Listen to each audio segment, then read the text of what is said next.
Have you ever seen a cat stuck in a tree, unable to climb down? But can you imagine a big wild cat stuck in a tree in your backyard? This story happened in a small town near the forest. A local resident was out for a walk and noticed that there was a lynx in a tree near his house. The neighbors called animal control. Wild animals in town are a danger to pets and children. Volunteers weren't surprised to get the call.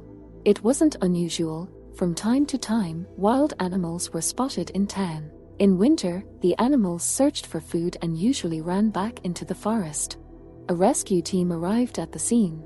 They decided to shoot the cat with a light tranquilizer, which should make the lynx sleepy and encourage it to go to the forest for a nap. But time had passed, and it looked like the cat wasn't going anywhere. One of the volunteers approached cautiously and immediately realized that this lynx was still a kitten. Something caught his attention. The lynx was in an unnatural position and looked frightened. Only then did the man realize that the kitten didn't run away because it couldn't. The poor thing was stuck. The volunteers decided to help the lynx get down. As a precaution, they administered another dose of tranquilizer.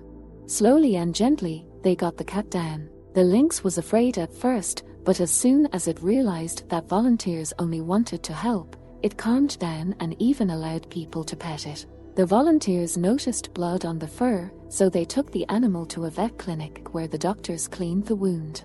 It looked like the lynx was bitten by a large dog or wolf, and maybe this encounter made it climb up the tree. The specialist determined that the kitten is under 1 year old and it is a male. A few days of treatment, and the lynx was good as new and ready to be released back into the wild. One of the volunteers placed the transport cage in the back of the car and drove to the edge of the forest. On the way, something incredible happened. The man looked into the mirror and gasped. The lynx had managed to get out of the cage. A nervous wild lynx was on the loose in a confined space with unarmed humans. The man's first instinct was to stop the car and run as far away as possible, but they were still within the city limits. So he kept driving and started calming the lynx with his voice. And it worked. With each word, the wild animal calmed down, and in the end, the lynx waited patiently for the end of the drive like a well-behaved dog. At the edge of the woods, the man finally stopped the car and opened the doors, and the astonishingly beautiful beast was finally free. If you enjoyed the video, please like and subscribe to the channel, where you will find many more interesting stories.